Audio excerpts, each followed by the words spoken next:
আসসালামু আলাইকুম। ঢাকা কলেজের একাদশ শ্রেণী মানবিক শাখার শিক্ষার্থীরা, আজকে তোমাদেরকে পরিণীতি ক্লাসে তোমাদেরকে শুভেচ্ছা ও স্বাগতম।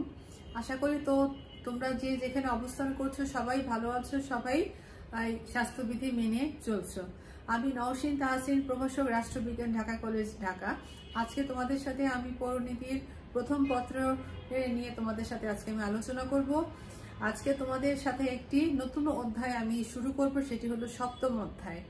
তো সপ্তম অধ্যায়ে আমরা বিভিন্ন ধরনের সরকার পদ্ধতির দোষ গুণ, তাদের সরকারের যে অঙ্গ সংগঠন, এই সমস্ত বিষয় নিয়ে তোমাদের সাথে আমরা আলোচনা করব। যেহেতু সপ্তম অধ্যায় অনেক বড় একটি অধ্যায়, আমরা ধাপে ধাপে এক একটি সরকার পদ্ধতির মাধ্যমে আমরা সপ্তম অধ্যায়ের সামনের দিকে আমরা অগ্রসর হব। তো আজকে আর কথা না বাড়িয়ে চলো আমরা আমাদের ক্লাসে ফিরে যাই। সপ্তম অধ্যায় আমরা আজকে শুরু করি। একটি নির্দিষ্ট ভূখণ্ডের মধ্যে বা একটি রাষ্ট্রের, একটি স্বাধীন সার্বভৌম রাষ্ট্রের মধ্যে যতগুলো প্রতিষ্ঠান আছে, তার মধ্যে রাষ্ট্র এবং সবচেয়ে বড় যে প্রতিষ্ঠানটি সেটি হলো রাষ্ট্র। রাষ্ট্র একটি ভৌগোলিক বা আমরা যদি প্রতিষ্ঠান হিসেবে তাকে আমরা ধরে নিই, তাহলে আমরা বলবো যে রাষ্ট্র হচ্ছে সবচেয়ে বড় একটি ভৌগোলিক প্রতিষ্ঠান। রাষ্ট্র হলো পরিবারের একটি সম্প্রসারিত রূপ। আমরা পরিবার অর্থে আমরা ক্ষুদ্রতর যে একটি সংগঠন সেটি আমরা বুঝে থাকি। যেমন আমাদের প্রত্যেকেরই একটি নিজস্ব পরিবার আছে, কিন্তু যদি আমরা রাষ্ট্রকে নিয়ে আমরা ভাবি, তাহলে আমরা বলবো যে আমরা একটি বড় পরিবারের কিন্তু সবাই সদস্য। এবং এই ক্ষেত্রে কিন্তু ধনী দরিদ্র, হিন্দু মুসলমান খ্রিস্টান কোনো সম্প্রদায়ের মধ্যে কিন্তু ভেদাভেদ নেই, বরং রাষ্ট্র নিজেই সবচেয়ে বড় একটি পরিবার। তো আমরা জানি যে জনসমষ্টি, নির্দিষ্ট ভূখণ্ড, সুসংগঠিত সরকার এবং সার্বভৌমত্ব, এই চারটি উপাদান নিয়েই কিন্তু রাষ্ট্র গঠিত হয়। এবং এই চারটি উপাদানের মধ্যে কিন্তু সরকার আমরা বলবো যে তৃতীয় এবং সকল ক্ষেত্রে একটি গুরুত্বপূর্ণ একটি প্রতিষ্ঠান। কারণ প্রাচীনকাল থেকে এখন পর্যন্ত বিভিন্ন ধরনের সরকারের রূপ এবং তার পদ্ধতি আমরা দেখতে পাই। সরকারকে যদি আমরা একটি রাজনৈতিক প্রতিষ্ঠান এবং আমরা রাষ্ট্রকে একটি মুখপাত্র হিসেবে আমরা ধরে নিই, তো সংকীর্ণ অর্থে সরকার বলতে আমরা বুঝে থাকি আইন, শাসন এবং বিচার বিভাগের সমন্বয়ে যে একটি রূপ, এটিকে আমরা সংকীর্ণ অর্থে বা ছোট অর্থে আমরা সরকার হিসেবে আমরা বলে থাকি। কিন্তু ব্যাপক অর্থে সরকার বলতে রাষ্ট্রের সকল নাগরিককে বোঝানো হয়। কারণ একটি রাষ্ট্রের সরকার পদ্ধতিটি সাধারণত একটি দেশের নাগরিকগণই আসলে নির্ধারণ করে থাকে। কেননা সরকার গঠিত হয় হচ্ছে নাগরিকদের সম্মতির উপরে ভিত্তি করে কিন্তু সরকার গঠিত হয়। এজন্য গণতান্ত্রিক রাষ্ট্রের নাগরিকগণ তাদের ভোটাধিকার প্রয়োগের মাধ্যমে সরকারের পট পরিবর্তন বা তাদের রূপ পরিবর্তন করে থাকে। এবং রাষ্ট্রের সর্বময় ক্ষমতা বা চূড়ান্ত ক্ষমতা কিন্তু সরকারের মাধ্যমেই কিন্তু প্রকাশিত হয়। এজন্য রাষ্ট্রভেদে আমরা সরকারের রূপও আমরা বিভিন্ন রকমের দেখে থাকি বা আমরা আলাদা আলাদা দেখে থাকি। যেমন আমাদের একজন বিখ্যাত রাষ্ট্রবিজ্ঞানী হ্যারল্ড জে লাস্কি বলেছেন, সরকার হচ্ছে রাষ্ট্রের মুখপাত্র। একটি রাষ্ট্রটি কেমন বা রাষ্ট্র কিভাবে পরিচালিত হচ্ছে তা কিন্তু আমরা সরকারের মাধ্যমে কিন্তু আমরা বুঝে থাকি। সরকার বা গভর্নমেন্ট একটি রাজনৈতিক প্রতিষ্ঠান এবং এই রাজনৈতিক প্রতিষ্ঠানের যে রূপ বা পালাবদল আমরা বিভিন্ন সময় আমরা বিভিন্ন রকম আমরা দেখেছি। এবং তার এই রূপ বা পট পরিবর্তনের মধ্যে দিয়েই কিন্তু বিশ্বের বর্তমানের যে গণতান্ত্রিক ধারা বা গণতান্ত্রিক যে অগ্রযাত্রা সেটি আমরা দেখতে পাই। যেমন আমরা দেখি যে এখন যদি আমরা এই সরকারের বা রূপ বা তার যে পরিবর্তন, সেটি যদি আমরা রূপটা আমরা দেখে থাকি, তাহলে দেখব তার উৎপত্তি কিন্তু সেই আদিকাল থেকে।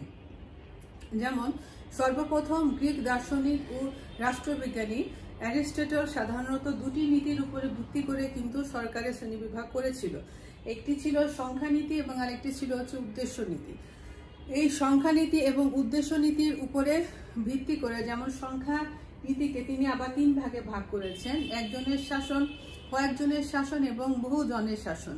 এই 3টি শ্রেণীতে তিনি সংখ্যা নীতিকে বিভক্ত করেছেন। আবার ঠিক শাসকের যে গঠন প্রকৃতি তার উপরে ভিত্তি করেও কিন্তু তিনি আবার তাকে দুই ভাগে ভাগ করেছেন, যেমন স্বাভাবিক এবং বিকৃত। এখানে স্বাভাবিক বলতে বোঝানো হচ্ছে যে একটি সরকার যদি স্বাভাবিক অবস্থায় তার শাসন ক্ষমতাগুলো পরিচালিত করে তখন তার রূপটা কিরকম। আবার ঠিক এই সরকারই যদি আবার দেশের শাসন ক্ষমতাটাকে খারাপ করতে বা নেতিবাচক করতে শাসন করে তখন তার রূপটা হচ্ছে এই ধরনের।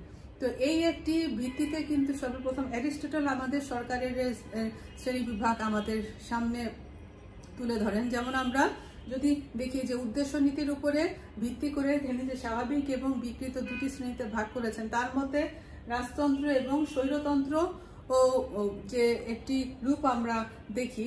যেমন আমরা এখানে দেখি রাজতন্ত্র, অভিজাততন্ত্র এবং পলিটি হচ্ছে স্বাভাবিক অবস্থার বা গণতন্ত্র। রাজতন্ত্র, অভিজাততন্ত্র এবং গণতন্ত্র এটি হচ্ছে যে সরকারের একটি স্বাভাবিক রূপ। ঠিক একইভাবে এই সরকারই যদি তার রাষ্ট্র ক্ষমতাটাকে নেতিবাচক ভাবে যদি আবার রাষ্ট্রে প্রয়োগ করে তখন তার রূপটা হবে স্বৈরতন্ত্র, ধনিকতন্ত্র এবং জনতাতন্ত্র। এবং তিনি সবচেয়ে যে গণতন্ত্রকে তিনি উত্তম প্রকৃতির একটি শাসন ব্যবস্থা হিসেবে তিনি উল্লেখ করেছেন। এবং ঠিক জনতাতন্ত্র যেটি নাকি গণতন্ত্রের বিকৃত রূপ, সেটিকে তিনি সবচেয়ে খারাপ অর্থে একটি শাসন ব্যবস্থা হিসেবে তুলে ধরেছেন। তো রাজতন্ত্র হচ্ছে এমন একটি শাসক ব্যবস্থা যেখানে একজন রাজা বা একজন রানী তারা শাসন ক্ষমতায় অধিষ্ঠিত থাকে এবং তারা থাকে নামে মাত্র রাজা রানী, কিন্তু তারা রাষ্ট্রের প্রকৃত ক্ষমতা সাধারণভাবে একটি নির্বাচিত সরকার প্রধান বা রাষ্ট্রপ্রধানের কাছে ন্যস্ত থাকে। এই ধরনের শাসনকে আমরা বলি রাজতন্ত্র। স্বৈরতন্ত্র বলতে আমরা এখানে বুঝে থাকি যে একজন শাসক যখন তার নিজের খেয়াল খুশি মতো ও যখন দেশের শাসন ক্ষমতাটা পরিচালিত করে থাকে এবং তার যেভাবে ইচ্ছা সেভাবে যখন জনগণকে পরিচালিত করে, তখনই আমরা বলবো যে তার শাসনটা হলো স্বৈরতন্ত্রের নামান্তর। এরপর আমরা দেখি হচ্ছে অভিজাততন্ত্র, যখন মুষ্টিমেয় ব্যক্তি দ্বারা দেশের শাসন ক্ষমতাটা পরিচালিত হয়। এর ইংরেজি অর্থটা আমরা বলে থাকি হচ্ছে অ্যারিস্ট্রোক্রেসি। এবং একটি নগর রাষ্ট্রের শাসন রাজার পরিবর্তে একটি শাসক শ্রেণীর হাতেই কিন্তু ক্ষমতা থাকে। এবং এই যে যারা অভিজাততন্ত্রের যারা সদস্য হবে তারা কিন্তু উত্তরাধিকার সূত্রেই তারা নির্ধারিত হয়। এই অভিজাততন্ত্রের শাসনরাই যখন তাদের এই যে শাসন ক্ষমতাটা যখন তারা নেতিবাচক দিকে বা জনগণের ইচ্ছার বিরুদ্ধে যখন পরিচালিত করে থাকে তখন তাদেরকে এই শ্রেণীটাকে আমরা বলি ধনিকতন্ত্র। ঠিক গণতন্ত্র হচ্ছে এমন একটি শাসন যেখানে জনগণের সম্মতির উপরে ভিত্তিতে এবং জনগণের ইচ্ছার উপরে ভিত্তিতে প্রতিষ্ঠিত একটি শাসন ব্যবস্থা, যেখানে জনগণের হাতেই থাকে সর্বময় ক্ষমতাটা এবং জনগণ তাদের নিজস্ব ইচ্ছা অনুযায়ী দেশের শাসন ক্ষমতাটা কিভাবে হবে সেটি নির্ধারণ করে থাকে বা সেটির উপরে ভিত্তি করেই তারা শাসন ক্ষমতাটা রাষ্ট্রের ঠিক করে থাকে। তো এই ধরনের শাসনকে আমরা বলি গণতন্ত্র।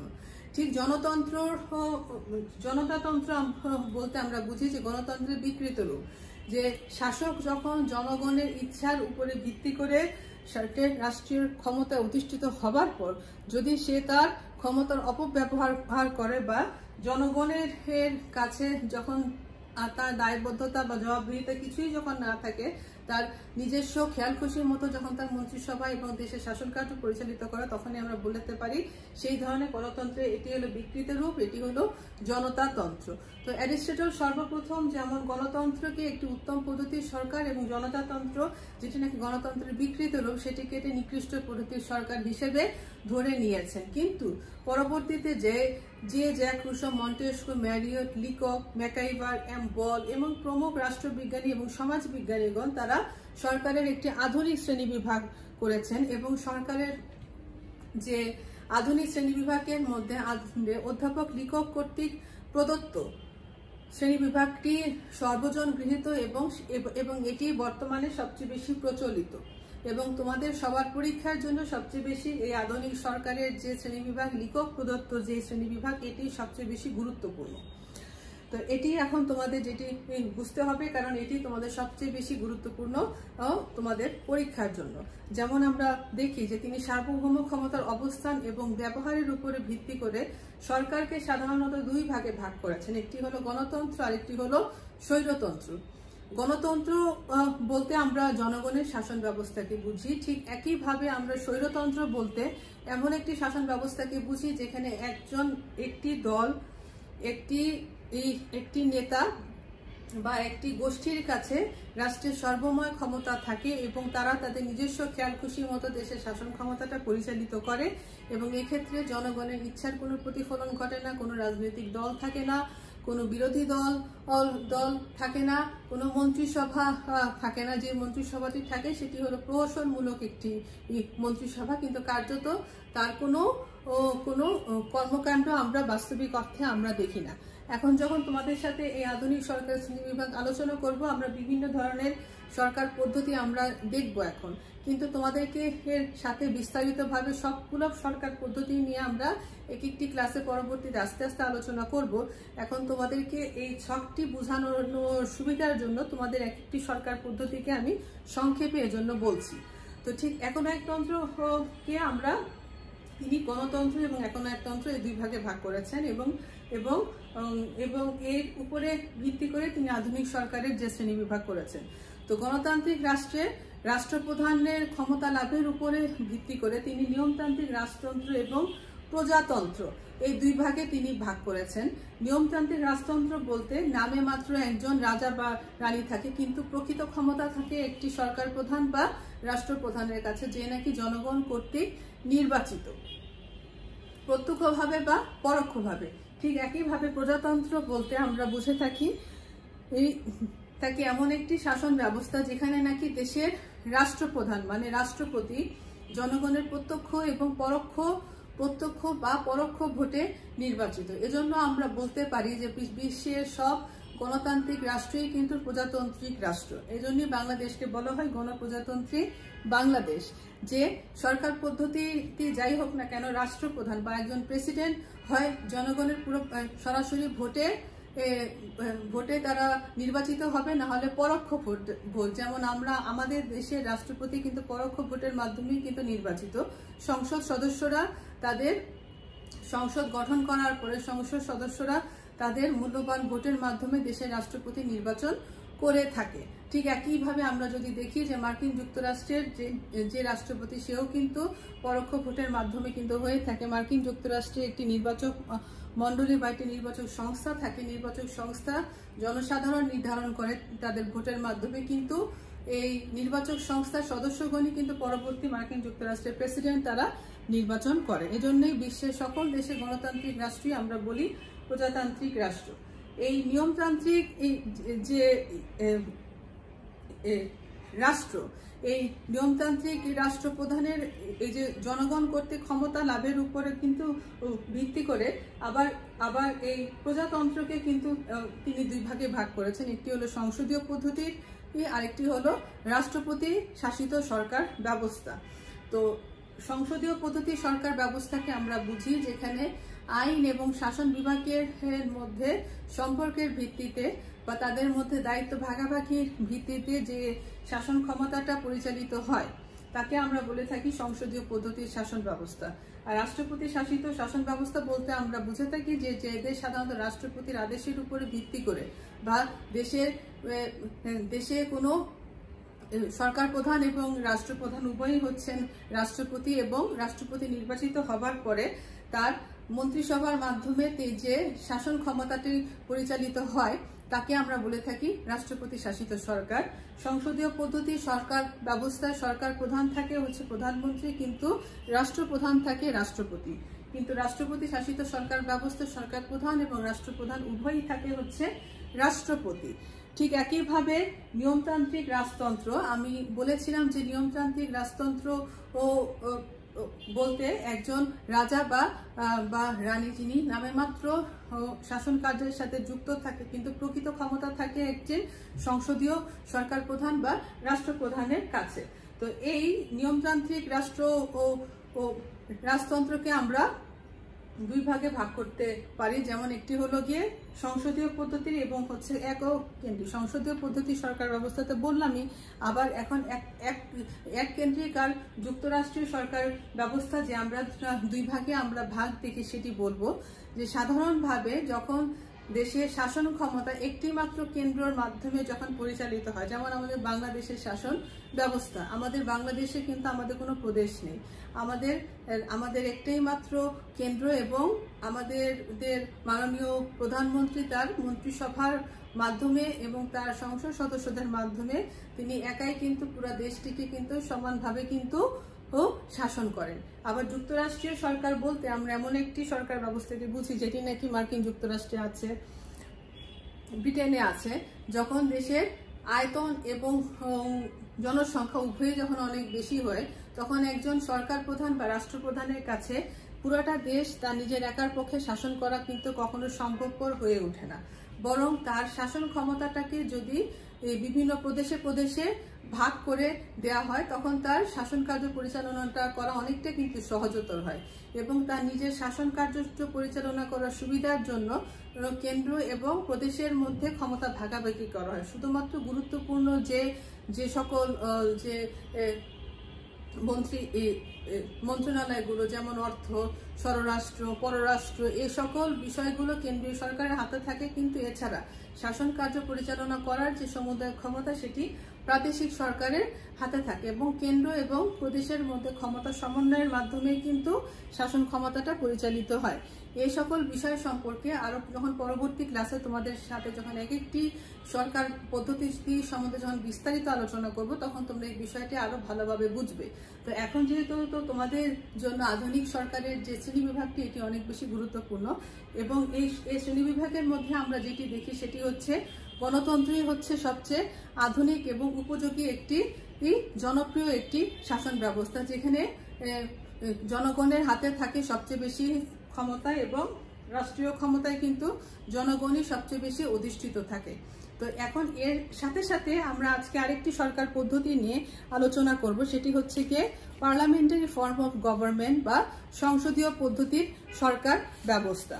তো আমি এই শ্রেণীবিভাগ করানোর সময় তোমাদেরকে বলেছিলাম যে সংসদীয় পদ্ধতির আইন শাসন ব্যবস্থা হচ্ছে সবচেয়ে উপযোগী একটি শাসন ব্যবস্থা, যে আইন বিভাগ ও শাসন বিভাগের মধ্যে ক্ষমতা সম্পর্কের ভিত্তিতে গণতান্ত্রিক সরকারকে আমরা সাধারণত দুই ভাগে ভাগ করি। একটি হলো সংসদীয় পদ্ধতির সরকার, আরেকটি হলো রাষ্ট্রপতি শাসিত সরকার ব্যবস্থা। তো সংসদীয় পদ্ধতির সরকার ব্যবস্থা বর্তমানে প্রচলিত আছে great Britain, Canada, Bangladesh, Australia, New Zealand, Bharat, এই সমস্ত দেশে আমরা সংসদীয় পদ্ধতির সরকার দেখতে পারি। ঠিক একইভাবে আমরা রাষ্ট্রপতি শাসিত সরকার দেখতে পারি, যেমন মার্কিন যুক্তরাষ্ট্র, এছাড়া সিংহল, ইন্দোনেশিয়া, ব্রাজিল প্রভৃতি দেশে আমরা রাষ্ট্রপতি শাসিত সরকার দেখতে পারি। তো সংসদীয় পদ্ধতির সরকার নিয়ে এখন তোমাদের সাথে আলোচনা করব। যে শাসন ব্যবস্থায় শাসন বিভাগ তাদের কাজের জন্য আইনসভার নিকট তারা দায়ী থাকে বা তারা দায়বদ্ধ থাকে, তাকে আমরা বলতে পারি হচ্ছে কি মন্ত্রিপরিষদ বা সংসদীয় পদ্ধতির শাসন ব্যবস্থা, যেখানে শাসন বিভাগ তাদের নিজস্ব তাদের কাজের সমন্বয় করে আইন বিভাগের সাথে, এবং সংসদীয় বা মন্ত্রিপরিষদ শাসিত সরকার ব্যবস্থায় একজন রাষ্ট্রপ্রধান থাকেন। সরকার পরিচালনার প্রকৃত ক্ষমতায় থাকে সর্বময় ক্ষমতা থাকে, সবচেয়ে বেশি ক্ষমতা থাকে হচ্ছে গিয়ে রাষ্ট্র ও প্রধান যিনি থাকেন, কিন্তু দেশ পরিচালনা করে হচ্ছে গিয়ে সরকার প্রধান বা একজন প্রধানমন্ত্রী বা একজন রাষ্ট্রপ্রধান যিনি থাকেন, তিনি হচ্ছেন গিয়ে রাষ্ট্রপতি।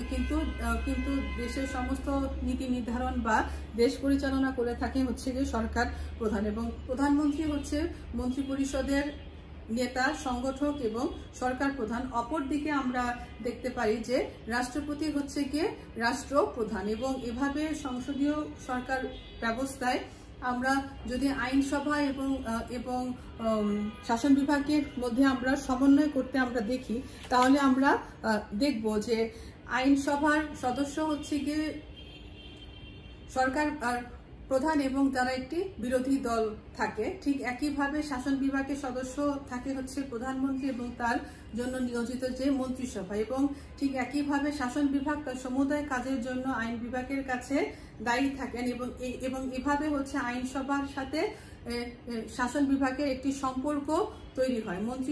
মন্ত্রিসভা এবং তার মন্ত্রিসভার সদস্যগণ যতক্ষণ পর্যন্ত আইনসভার আস্থাভাজন থাকবেন ততক্ষণ পর্যন্ত কিন্তু শাসন ক্ষমতায় তারা অধিষ্ঠিত থাকবে। আইনসভার আস্থা হারালে তাদেরকে মন্ত্রিসভাকে পদত্যাগ করতে হবে এবং যারা মন্ত্রিসভার সদস্যগণ তারা কিন্তু আসলে আইনসভারও তারা সদস্য, এবং মন্ত্রীগণ ব্যক্তিগত এবং যৌথগতভাবে সংসদের নিকট তারা জবাবদিহি থাকেন। সংসদ এবং মন্ত্রিসভার যারা জনগণের মন্ত্রিসভার তারা সবসময় আইনসভার নিকট তারা দায়ী থাকেন, এবং এই সরকারকে বলা হয়, সংসদীয় পদ্ধতির সরকার ব্যবস্থাকে বলা হয় সবচেয়ে বেশি দায়িত্বশীল পদ্ধতির সরকার ব্যবস্থা, এবং দায়িত্বশীল পদ্ধতির সরকার ব্যবস্থার জন্য জনগণের নিকট তারা আস্থাভাজন থাকেন। এবং বাংলাদেশ, জাপান, জার্মানি, অস্ট্রেলিয়া প্রভৃতি দেশে আমরা সংসদীয় পদ্ধতির সরকারের যে প্রচলন সেটি আমরা দেখতে পাই। এখন সংসদীয় পদ্ধতির সরকার ব্যবস্থার আমরা কিছু বৈশিষ্ট্য দেখি, যেমন এখানে কিন্তু সংসদের প্রাধান্য থাকে, যেহেতু মন্ত্রিসভার সবার সদস্যগণ সংসদের সম্মতি বা সংসদের কাছে তাদেরকে আস্থাভাজন থাকতে হয়, এজন্য সকল আলোচনা সমালোচনার কেন্দ্রস্থল কিন্তু থাকে সংসদের মাধ্যমে আইন তৈরি হয়, এবং সেই আইনগুলোকেই কিন্তু মন্ত্রিসভার সদস্যগণ শাসন বিভাগে কিন্তু তারা বাস্তবায়ন করে থাকে। এক্ষেত্রে আমরা দেখি যে ক্ষমতার যে একটি একত্রীকরণ থাকে, কারণ যারা শাসন ও আইন বিভাগের সদস্যদের মধ্যে একটি একত্রীকরণ থাকে। আইন পরিষদের একটি বিশেষ অংশ কিন্তু তারা শাসন বিভাগের কিন্তু সদস্য হয়ে থাকেন, এজন্য তারা আইনসভায় যে আইনগুলো তারা তৈরি করে থাকেন সেই আইনগুলো পরবর্তীতে তারা শাসন বিভাগে বসে তারা বাস্তবায়ন করে থাকে। এজন্য তাদের মধ্যে যে ক্ষমতার যে একত্রীকরণ সেটি আমরা দেখতে পারি। মন্ত্রিপরিষদ শাসিত সরকার ব্যবস্থায় একজন নিয়মতান্ত্রিক একজন রাষ্ট্রপ্রধান থাকে, মানে একজন রাষ্ট্রপতি।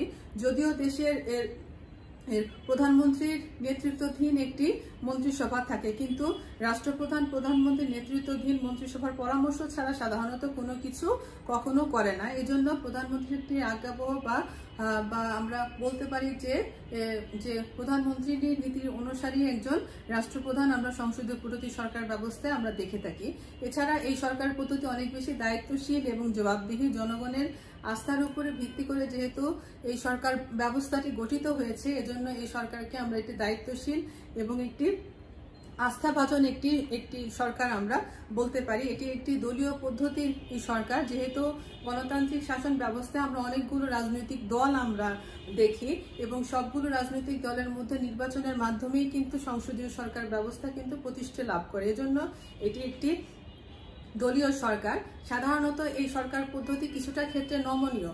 দেশের এবং দেশের চাহিদা অনুযায়ী সংসদীয় সরকারকে কিন্তু নমনীয় হতে হয়, এবং তাদের যে রাষ্ট্র পরিচালনার যে নীতি সেটি অনেক ক্ষেত্রে কিন্তু শিথিল এবং কিছু ক্ষেত্রে তাদেরকে কঠোরও হওয়া লাগে রাষ্ট্রের প্রয়োজনের উপরে ভিত্তি করে। এজন্য এই সরকার পদ্ধতিটাকে আমরা নমনীয় পদ্ধতি বলতে পারি। এটি একটি প্রতিনিধিত্বশীল শাসন ব্যবস্থা।